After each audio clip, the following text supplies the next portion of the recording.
পাশের বাড়ির দিকে অত তাকাতে হবে না। মা, আমি সত্যিই বলছি, পাশের বাড়ির দিকে আমি তাকাইনি। কলসিটা জল ভরতে একটু সময় তো লাগবেই। ঘোলা জল নিয়ে গেলে আপনি তো আবার বলবেন এ কি জল এনেছিস। ও শাশুড়ির মুখটা তো দিন দিন বড় খারাপ হচ্ছে। কেন রে? আমার মেয়ে আমার হাতের রান্না খাবে, তাতে ওর কি? আমাদের সব কিছুতেই ওর নজর কেন? দস্তুরের কথা আপনি আমায় বলবেন না। আমিও সংসার করেছি, শ্বশুর বাড়িতে থেকেছি, কিন্তু কেউ আমাকে এভাবে প্রতিটা পদক্ষেপে কথা শোনায়নি। মেয়ে শ্বশুর বাড়িতে আছে মানে এটা তো না যে ওর ওপর অত্যাচার করবে।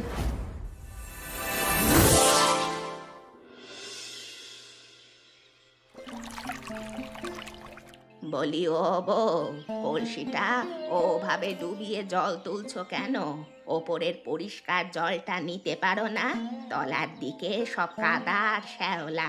তোমার মা কি কিছুই শেখায়নি? মা তো সব ঠিকই শিখিয়েছে মা। সকাল থেকে সবাই জল নিয়েছে তো, তাই জলটা একটু ঘোলা হয়ে আছে। আমি একটু সময় নিয়ে পরিষ্কার জলটাই তুলছি। সময় নিয়ে করলেই হলো? ঘরের কত কাজ পড়ে আছে খেয়াল আছে? উনুন ধরানো হয়নি, গোয়াল ঘর পরিষ্কার বাকি, আর তুমি এখানে জল নিয়ে আহ্লাদ করছো? পাশের বাড়ির দিকে অত তাকাতে হবে না। আমি তো তাকাচ্ছি না মা, আমি শুধু নিজের কাজটুকু করছি। জলটা নিয়ে গেলেই আমি উনুন ধরিয়ে দেব, আপনি কোনো চিন্তা করবেন না। চিন্তা করব না মানে? তোমার বাপের বাড়ি তো হাত বাড়ালেই যেতে পারবে, তাই মনটা ওদিকেই পড়ে থাকে। জল তোলাটাও যেন একটা ছুতো তোমার কাছে। তাড়াতাড়ি ঘরে চলো, মেলা কাজ বাকি। মা, আমি সত্যিই বলছি, পাশের বাড়ির দিকে আমি তাকাইনি। কলসিটা জল ভরতে একটু সময় তো লাগবেই। ঘোলা জল নিয়ে গেলে আপনি তো আবার বলবেন এ কি জল এনেছিস। বেশি কথা বলতে শিখে গেছো দেখছি। বাপের বাড়ির শিক্ষাটা ভালোই রপ্ত হয়েছে। কলসি ভরো, তাড়াতাড়ি পা চালাও। আমি আর এখানে দাঁড়িয়ে থাকবো না। যাচ্ছি মা, আর একটুই বাকি। আপনি আগে যান, আমি এক্ষুনি আসছি। আমি গেলেই তো তোমার সুবিধে। তখন আবার ও পাশে গিয়ে মায়ের সাথে গল্প জুড়বে। আমি সব জানি।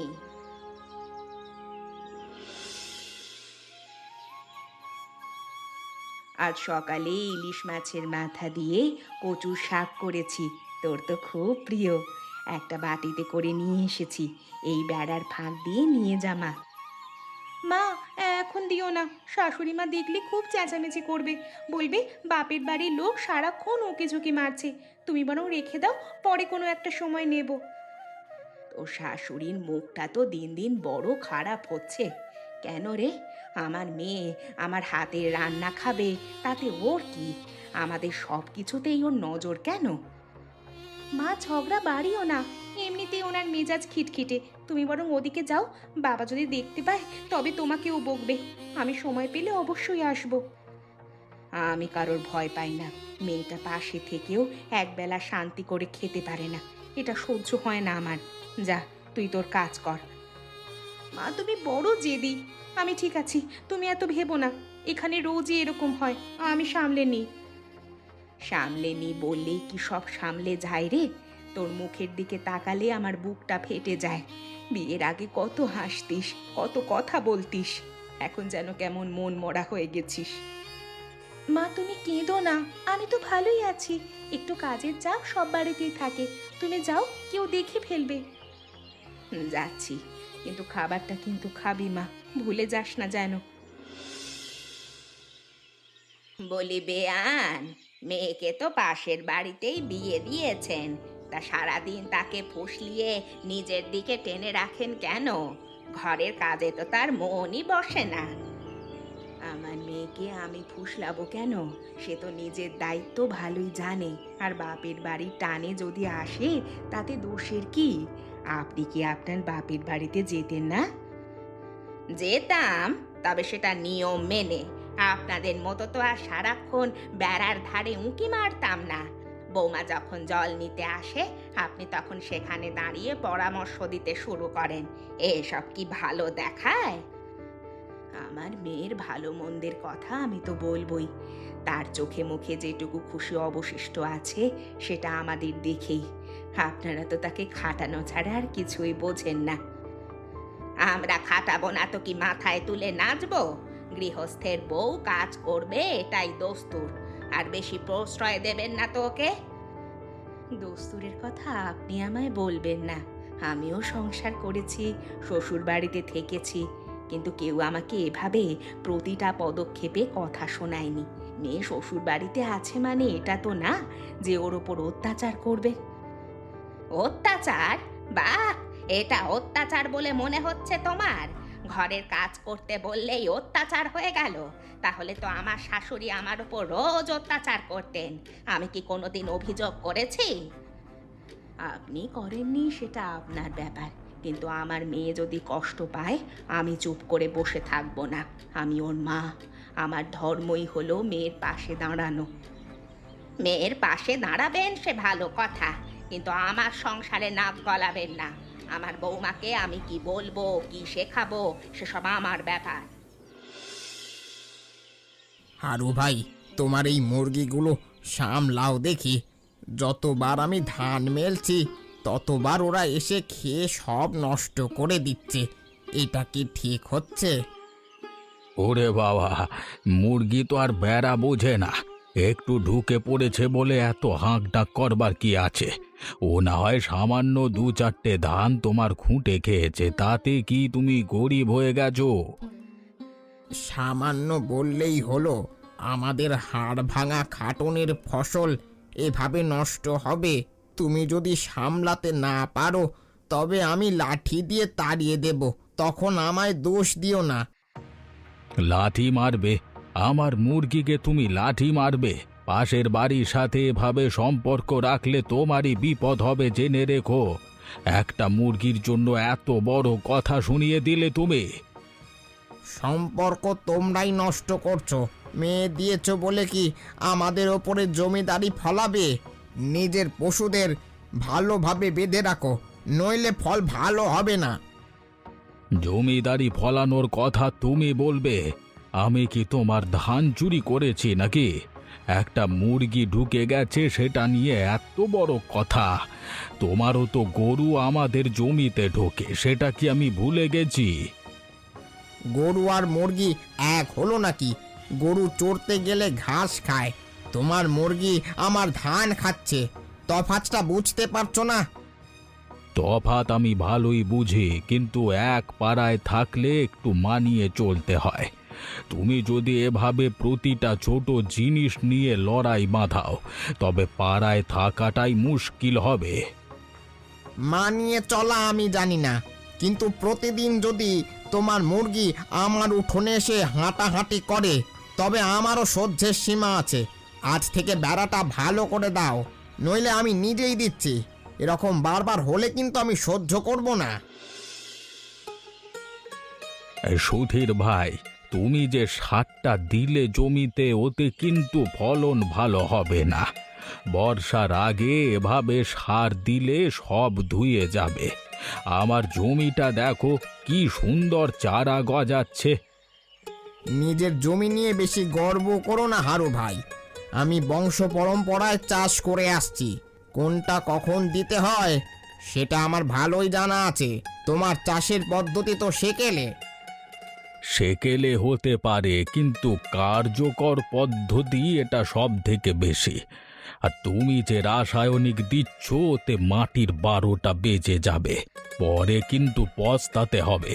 তখন আমার কাছেই আসতে হবে পরামর্শ নিতে। হ্যাঁ, আমি তোমার কাছে পরামর্শ নিতে যাব? কোনোদিনও না। আমার চাষ, আমার নিজের বুদ্ধি যথেষ্ট আছে। তুমি নিজের চরকায় তেল দাও, পরের বাড়ির দিকে অত নাক গলাতে হবে না। ঠিক আছে, দেখা যাবে কার ধান বেশি বের হয়। এবারে তো আবহাওয়া খারাপ, আমার আধুনিক পদ্ধতি কাজ দেবে। তোমারটা সব জলে ভেসে যাবে। হ্যাঁ, জলে ভেসে যাবে? আমার জমি তোমার থেকে উঁচুতে, ভুলে যেও না। জল যদি আসেই আগে তোমারটাই ডুববে, তারপর আমার কাছে এসে বলবে, সুধীর ভাই সাহায্য করুন। আমি তোমার কাছে সাহায্য চাইব? সেদিন আসবে না। আমি নিজের পায়ে দাঁড়াতে জানি। তোমার দয়ার উপর আমি নির্ভর করি না। বড় বড় কথা বলা সহজ, দেখি বর্ষায় কি হয়, তখন বুঝবি কার পদ্ধতি শেখেলে আর কারটা কার্যকর। এই ডাল কি কেউ খেতে পারবে? জল বেশি আর ডাল কম দিয়েছ তুমি। বাপের বাড়িতে কি এভাবেই রান্না বান্না করে খেতে? এত অপচয় আমার বাড়িতে চলবে না বাপু। মা, আমি জল মেপে জল দিয়েছি, ডালটা ফুটলে ঘন হয়ে যাবে। আর মা বলতে ডাল একটু পাতলা হলেই ভালো স্বাদ হয়। তোমার মায়ের কথা রাখো তো, এখানে আমার নিয়ম চলবে। আর নুন এত কেন কম দিলে? আমি কি চিনি খাচ্ছি নাকি? সব কিছুতেই হাত টান তোমার। এত মিষ্টি মিষ্টি খাবার খেতে ভালো লাগে না আমার। নুন তো আমি এখনো দিইনি মা, আপনি শুধু দেখেই বলতে শুরু করলেন। আমি তো সবে ফোড়নটা দিলাম, একটু সুযোগ দিন না আমাকে করার। চোখে দেখলেই বোঝা যায় কি করছো। সারাদিন তো ওই বাপের বাড়ির দিকে মন, কাজে কি আর মন থাকে? মুখ চুন করে থাকার কি আছে? যাও নুনটা নিয়ে এসো। আনছি মা, কিন্তু একটা কথা বলি, আমি সত্যিই চেষ্টা করছি আপনার মন মতো রান্না করতে, কিন্তু আপনি আমাকে কিছু করার আগেই বকা দেন, তাতে আমার ভয় লাগে। ভয় লাগে? তুমি কি দোষ দিচ্ছ যে আমি তোমার ওপরে অত্যাচার করি? তাহলে এত বড় বড় কথা বলতে শিখলে কোথা থেকে? তোমাদের প্রজন্ম অনেক বেশি কথা বলে আজকাল। আমি বেশি কথা বলছি না মা, আমি শুধু বলছি একটু সুযোগ দিন, আপনি খেয়ে দেখুন, তারপর বলুন কেমন হয়েছে। ঠিক আছে, দেখবো, কিন্তু ভাতটা যেন ভালো হয় সেটা মনে রেখো।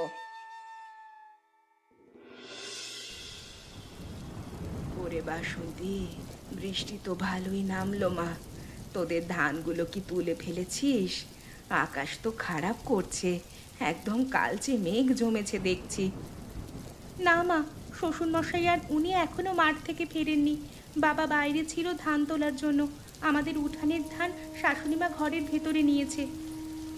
আমাদের তো চাষের জমি একদম নিচু জায়গায়, তোর বাবা খুব দুশ্চিন্তায় আছে। যদি বৃষ্টি না থামে তবে সব চারা নষ্ট হয়ে যাবে, ওদিকে অন্য জমি তো আরও ঢালু। হ্যাঁ মা, আমিও তাই ভাবছি। এত কষ্ট করে সারা মাস বাবা পরিশ্রম করলো, ওপরওয়ালাই জানেন কি হবে। তোমরাও একটু সাবধানে থেকো মা, জল যেন ঘরে না ঢোকে, দেখবে। জল তো মনে হচ্ছে ঢুকবেই, নদীর জলও বাড়ছে শুনলাম। তোরা বরং শুকনো কিছু খাবার গুছিয়ে রাখ, এই লড়াই ঝগড়া দিয়ে পেট ভরবে না যদি কোনো বিপদ আসে। মা, বাবা কোথায় এখন? মাঠে গেছে নাকি ঘরে আছে? মাঠ থেকে সবে ফিরেছে, পুরো ভিজে একসা হয়ে এসেছে।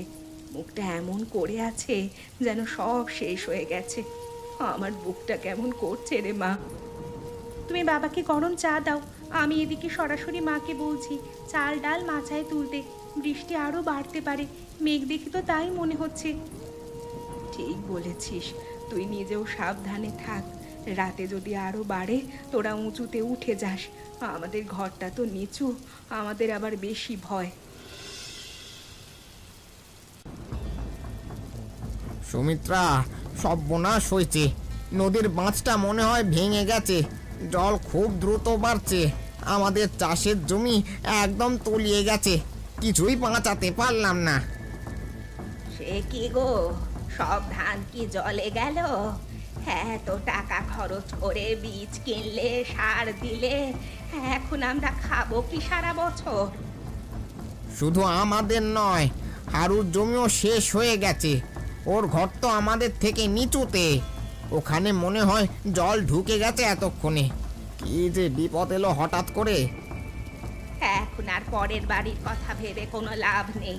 তোমাদের ঘরে যা কিছু আছে সেগুলো আগে উঁচু জায়গায় তোলো। চালের বস্তাগুলো মাচায় তুলে রাখতে হবে তাড়াতাড়ি।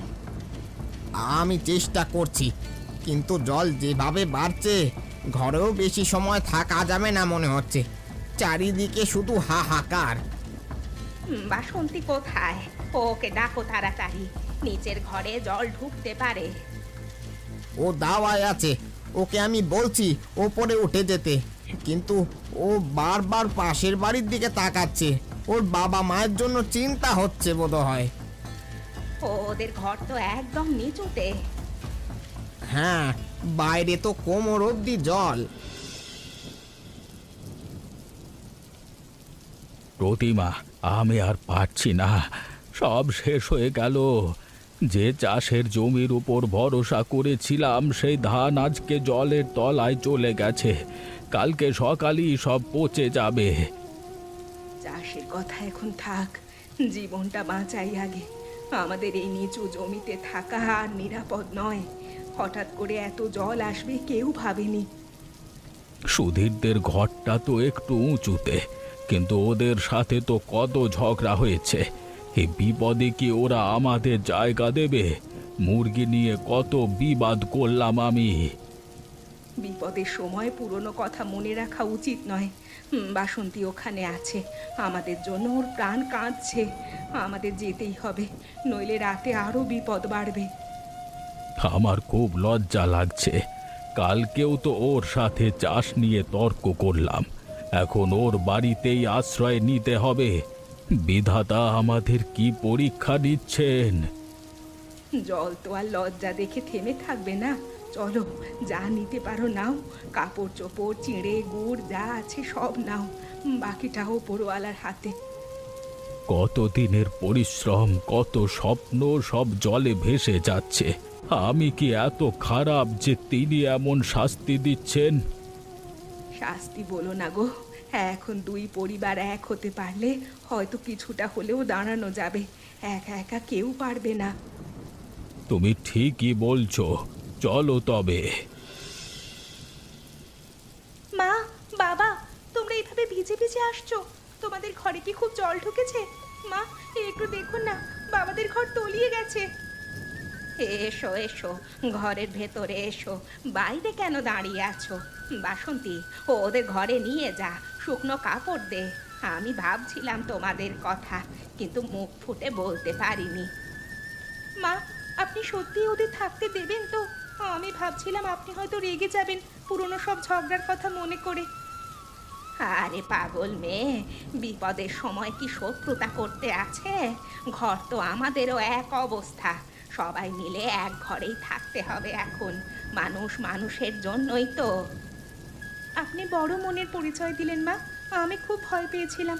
এখন সবাই একসাথে থাকলে অন্তত ভয়টা কম লাগবে। আমি তাড়াতাড়ি মুড়ি আর গুড় নিয়ে আসছি সবার জন্য। আপনি ভেতরে আসুন। ওকে ওকে তুমি একটু মুড়ি দাও, চা দাও, যদি উনুন জ্বালানো যায়। প্রতিমা দেবী, আপনি এদিকে আসুন। আমার ঘরে শুকনো শাড়ি আছে, পরে নিন। বাবা, তোমার হাতটা তো ঠান্ডায় কাঁপছে। এসো, ভেতরে এসো বাবা, আমি কম্বল আনছি। বাসন্তী, ওদের জন্য মাচার ওপরে বিছানা পেতে দে। আজকে রাতটা সবাই এক ঘরে কাটাবো, কাল দেখা যাবে কি করা যায়।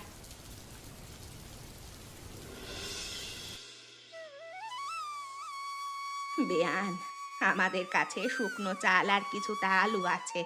যা আছে সব একসাথেই রান্না করি, চলুন। আমি শুধু কিছুটা চিঁড়ে আর আখের গুড় আনতে পেরেছি। সব তো জলের তলায় গেল।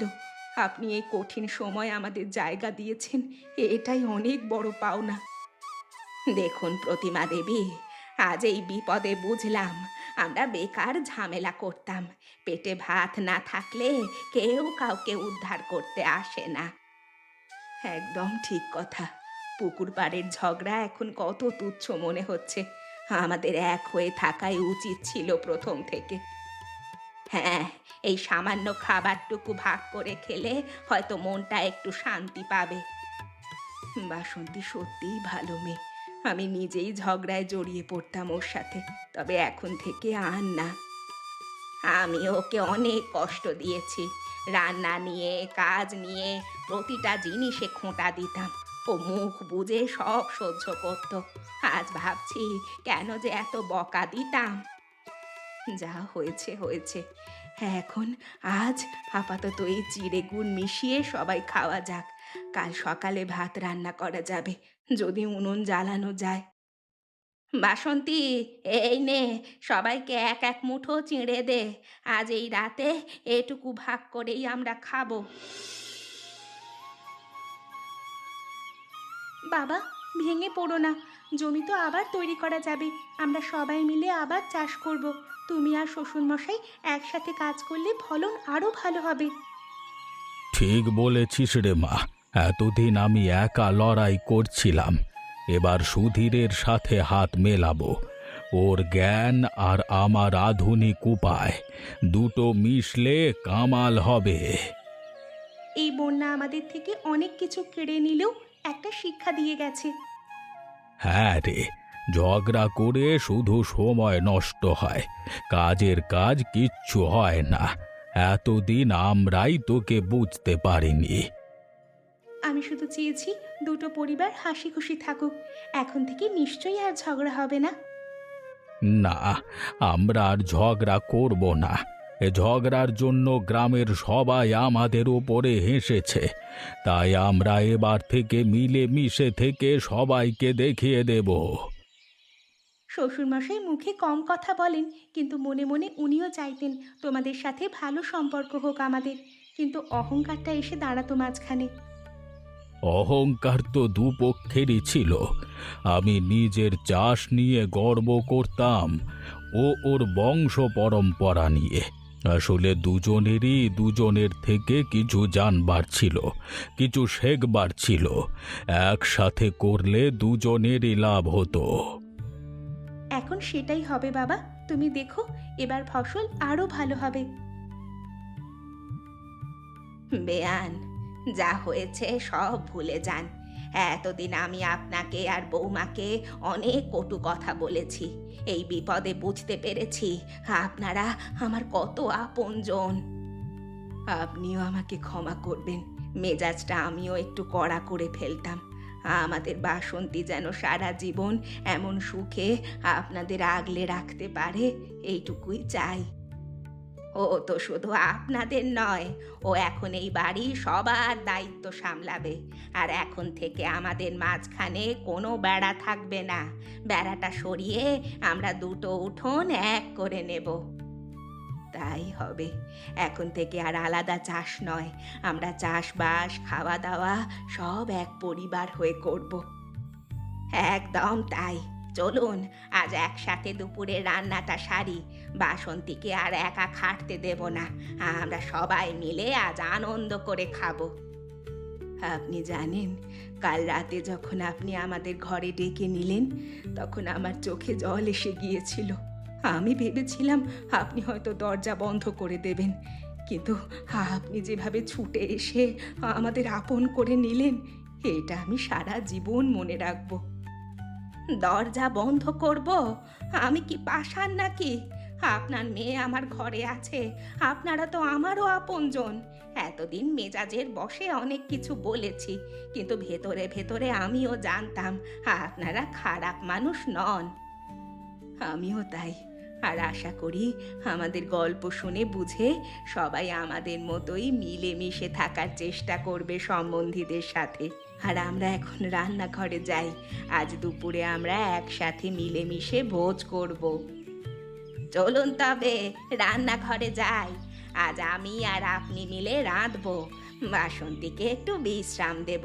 মেয়েটা তো ঠিক মতো ঘুমায়নি কাল রাতে। আর আমাদের চ্যানেলটা কিন্তু আপনারা সাবস্ক্রাইব করবেন এবং বন্ধুদের সাথে গল্পটা শেয়ার করবেন অবশ্যই। চলুন, আজ থেকে নতুন শুরু।